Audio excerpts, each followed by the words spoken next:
Hello, welcome back to Media Snack live from New York. Greetings from London. So the last few weeks, mate, we've been talking about media planning. Yeah. And specifically what we've been looking at is how media planning is, being disrupted or supported or enabled or replaced, depending on your perspective, by technology. And that was prompted by a story a few weeks back about Wavemaker, amongst other agencies that have invested in technology to optimize plans. Interestingly, to be used to really optimize the investment levels, and the experiments that have been happening around that technology could show that it could operate much quicker than the human. It can do all those calculations. It's very smart. It generated a lot of discussion, and we've had both comments on the episodes through social channels and also privately and directly from all different levels of the industry, both on the advertiser and the agency side, and confidentially some very senior people on the agency side, kind of curious as to how this is playing out. But also lots of comments from planners, the humans, kind of saying, what about us? Like we don't think we can be replaced by robots. So we want to just touch on here our view. I mean, I'm an ex-media planner for many years. And David, you spent most of your time on the advertiser side, so you've worked with media agency planners for years and years. And now that we've, for the last decade, we've been running some of the world's biggest media pitches, we get to look under the hood. We see agency planners in their prime, in their in a kind of comfort zone, tackling business briefs. Just really thinking about that craft of planning. Next week, we're going to be starting a series of discussions of the impact of the kind of the cookieless future, or the potential cookieless future. And that's having an interesting potential knock-on into planning. And we're starting to hear agencies talk about some good old-fashioned planning principles, which is very good. So if you've been working in an agency and you're a bit fed up of this endless optimization and performance marketing obsession, or you're an advertiser and you feel like you hear nothing from the agency apart from forensic analysis of precision targeting, and you just kind of want it to be grounded a bit more in marketing basics, then this is the episode for you, because we're falling in love with planners again. So that would probably be the title of the episode. So that's the context of what we're thinking. So we're going to talk about the craft of media planning. So what in your sense is going on?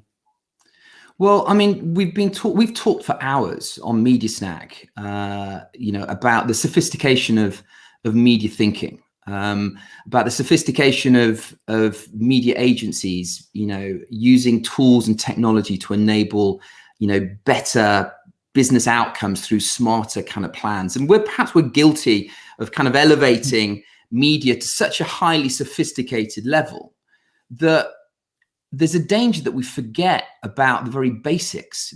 If you strip away, all of the complexity and all of the language around media or advertising in its simplest, purest form, it's about making sure that the right message appears in front of the right people in the right environments, right? That's what we do. That's what advertising has been designed to do ever since it started. Yet we are guilty, I think, of an industry of overcomplicating it. And we sometimes invest so much time and effort and focus on the ethereal, strategic, data-driven kind of, shiny new thing that you forget or ignore the most important thing of all, which is the execution, which is the implementational planning and execution. Because what we do know is that all the technology, all the tools that you can use, all the brilliant strategy that you can have is completely redundant if you don't execute brilliantly.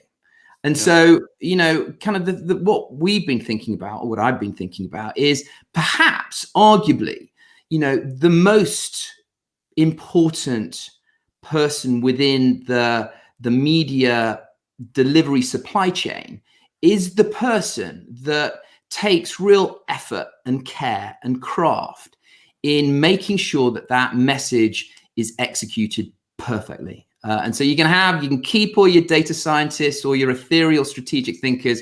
Give me a brilliant media planner buyer any day. That's a big call. That was a big call. I mean, because it's very counter to the way agencies have evolved, right? So if we think about some of the implications of that, the received wisdom or conventional wisdom within, on the client side is, and the agencies experience this too, is historically advertisers have paid for buying and they expect planning for free, because that's the biggest mistake the agencies have made, though, right? Yeah. And it's, we've discussed before, whose fault is that? Is that because agencies weren't able to demonstrate the value of planning, and so therefore, and we're really thinking about trading muscle and all of that stuff? It was a race to race to competitive trading position.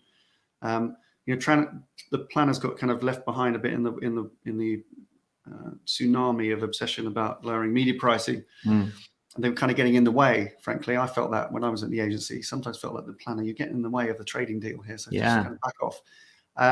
So some of you will be familiar with that feeling.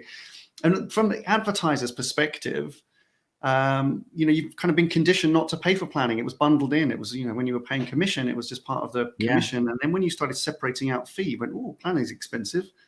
Maybe we don't need as much of that. And it has fallen a little bit by the wayside. And the pressure has been on planners to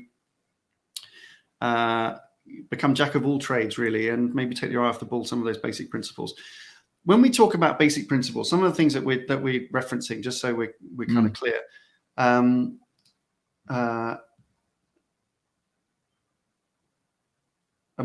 Is my feed bad again? No, it's mine. It's mine. My resolution's a little bit off. We just keep going. I remember this. We were like this last week as well. Something's going on. Some of those basics. Yeah. The right time. Reaching the right person, in the right time, in the right place, the right message. Okay.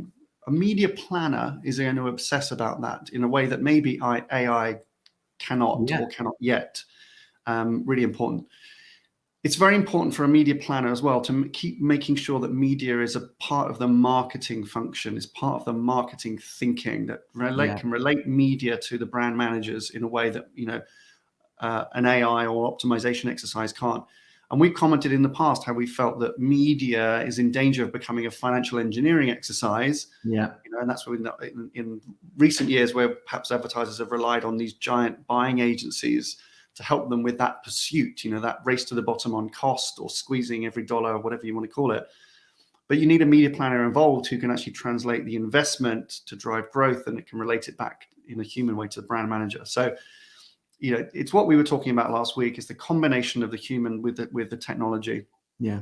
The technology absolutely should be helping us. If you remember, we were talking about the media planner and agencies being the perfect example of this kind of cyborg, advertising professional, right? Because you need the human brain, but they can save so much time through automation and application of AI from the optimization, which, if you remember, back in our day, David, you'd sit there with a spreadsheet, or if you're lucky, or sometimes just even a calculator, doing estimates on reach and frequency, and that's where you started from. Now that can all be much better, not just automated, but fully optimized, way better than humans can. But those human elements have got to still be there. It puts pressure on the advertiser as well, because you have to write a good brief. All of this is completely academic if you cannot write a brief that really represents the needs of the business. So we encourage you on, if you're a media director or you're in a marketing team and you're writing a brief for a media agency, allow the media planner to listen and hear and get access to your business challenges. Do not be too prescriptive about the kind of media that you want to buy, and make it very clear what the growth ambitions are and the KPIs and the opportunity. And a really good media planner will be able to translate that into the organization and the infrastructure of the agency resources for you.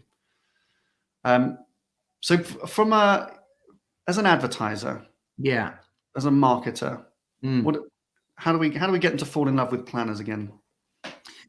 Well, by obsessing about the execution, the craft of planning and buying again. I mean, I was fortunate when I was on the client side that I didn't have any of much of the technology and the tools that many media directors have now. And that's how I would measure. Executional brilliance was how I would measure the quality of my agency's delivery.